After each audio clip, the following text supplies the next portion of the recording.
dunidu waa wada dhacdo socoto dhacdaba dhacdaa ka daran dhacdadan oo kale weli miyaad aragtay tanina waa dhacdo kale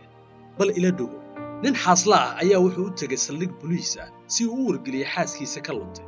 ninkii askariga ah ayaa rumaysan kari waayey wuxuu ku hadlaya ninkan waxaana dhex maray su'aalahan askarigii ayaa ninka xaaslaha wuxuu weydiiyey ii sheeg magaca xaaskaaga wuxuu ugu jawaabay talo ma Linda ahayd mise Helen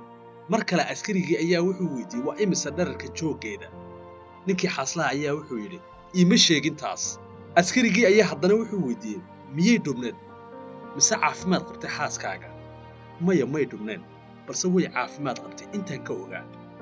wax yar kadib askarigii wuxuu weydiiyey su'aal kale ka waran midabka indhaheeda ninkii xaaslaha wuxuu yidhi wax badan kama ogin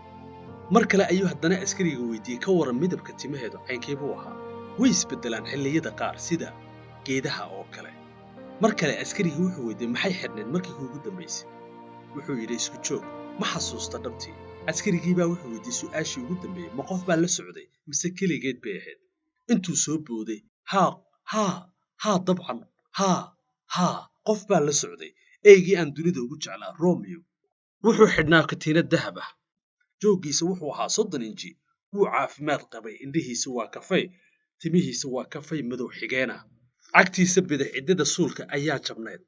wuxuu watay suun dahab kaala iska arag wuxuu jeclaa cuntada bilaa khudradda ah wax baynu wada cuni jirnay mararka qaar waynu wada ordi jirnay kolkolna waynu wada ciyaari jirnay wuxuu bilaabay inuu iska ooyo ninkii askariga wuxuu qaaday yaab dheegag ama kaag